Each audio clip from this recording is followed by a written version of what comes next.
नमस्कार दर्शक बंधु मु दिव्य आपण स्वागत जनाऊँगी आज आउ एक बड़ खबर को।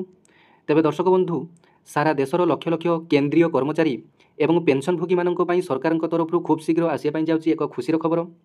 तेज पवित्र राखी पूर्णिमा पूर्व लक्ष लक्ष केंद्रीय कर्मचारी एवं पेंशनभोगी को महंगा भत्ता प्रदान करने जाऊँगी केंद्र सरकार।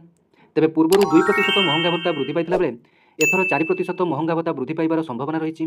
तेज महंगा भत्ता को नहीं आपण मैंने जोटा को डीए कहते डियरनेस एलाउंस को नहीं फाइनाली एक खुशी खबर आसापी जाऊँगी। तेज पवित्र राखी पूर्णिमा पूर्व यह खुशी खबरटी लक्ष लक्ष केंद्रीय कर्मचारी एवं पेंशनभोगी सरकार तरफ दिजा योजना रखा। तेज यह डीए खबर बा महंगा भत्ता खबर को नहीं आज आपण मैंने सारा राज्यर न्यूज चैनल रे आपण मैंने देखिपारे।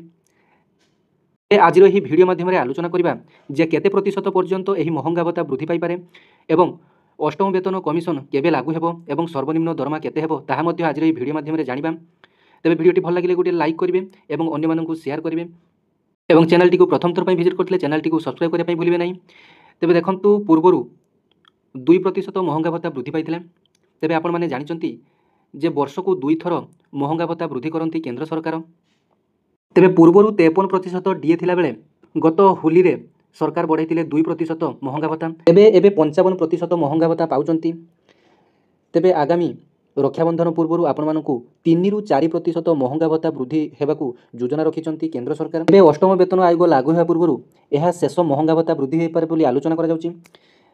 तेबे केंद्र सरकार तरफ 4% महंगा भत्ता देबाकू घोषणा होई पारे खूब शीघ्र। एबे आसंतु आलोचना करिनेबा जे अष्टम वेतन कमिशन केबे लागू हेबा पई जाउ। तेबे देखंतु किछि दिन तळे अष्टम वेतन कमिशन को नहीं बहुत किछि न्यूज आसीथिला। तेबे अष्टम वेतन कमिशन जहाँकि जनवरी 2026 पहिलारू लागू हेबो बोली सरकार तरफ 32 जणिया एक कमिटी गठन हो सारी। बर्तमान फिटमेट फैक्टर आधार रे केते प्रतिशत दरमा वृद्धि पाइब ता सरकार फाइनान्स डिपार्टमेंट धार्य करेंगे। तेबे शुणा जाउची कि सर्वनिम्न दरमा जो मानकर कि 18,000 रही सर्वनिम्न दरमा 32,000 हो। तेबे 1.86 हिसाब रे जदि हिसाब करबा तेबे आपण मानकर 32,000 होई पारे। तेबे पूर्वरु आशा करा जाउथला जे 2 गुण किंबा 2.5 गुण आपण मानकर दरमा रे वृद्धि पाई पारे। किंतु वर्तमान देशर आर्थिक स्थिति को लक्ष्य करी केंद्र सरकार तरफ फिटमेट फैक्टरटी धार्य करा जिवो। तेबे जहाँ भी हो किछि ना किछि एई केंद्रीय कर्मचारी एवं पेंशनभोगी मानकर दरमा रे वृद्धि करने को जाउचंती केंद्र सरकार। तेबे आसंतु आज यही डीए खबर को नहीं आलोचना करबा जे केते प्रतिशत डीए आपण मानकर लागू हेबा पई जाउची जहाँकि वर्तमान आज हेडलाइन रही।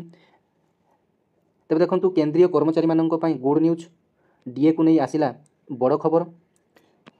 रक्षाबंधन पूर्व केंद्रीय कर्मचारी एवं पेंशनभोगी मानक भल खबर मिल पारे। सेमानकर वर्तमान सप्तम वेतन कमिशन अधीन में अति कम आउ गोटे डीए बा महंगा भत्ता पाई पारंती। सद्यतम मुद्रास्फीति संख्या को देखिले जुलाई 2025 रे केंद्र सरकार कर्मचारी मानकर महंगा भत्ता 3 ରୁ 4% वृद्धि पाइबार संभावना रही। यह देशर कोटी कोटी केंद्र सरकारी कर्मचारी मानक आश्वस्ति प्रदान करिवो।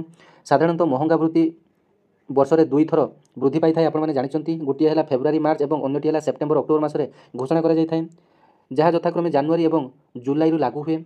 यह कर्मचारी मानक वर्धित मुद्रास्फीतिर मुकाबला करिबारे सहाय्य करे।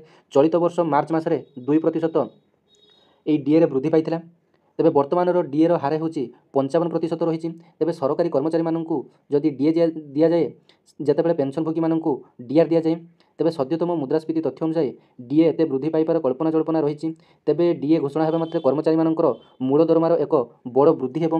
दर्शक बंधु आपण मैंने कौन जिलूर भिडियोटी देखुं आपण मैंने निश्चित कमेंट माध्यम जनइबे और भिडियोटी जब भल लगी चैनल टी निहाती भाव में सब्सक्राइब करने एमती जेन्युइन अपडेट यही चैनल माध्यम आपण मैंने पाइपारे। तेबे सबुठारु खुशीर खबर जे आसंता तेबे सबुठारु खुशीर खबर जे राखी पूर्णिमा पूर्व आपण मानकर डीए 3 ରୁ 4% वृद्धि पाइबा जाउची जहाँकि सबुठारु खुशीर खबर। तेबे डीए वृद्धि हेले आपण मानकर मूल दरमारे मध्य आपण मानकर बहुत किछि यथेष्ट वृद्धि पाइबो।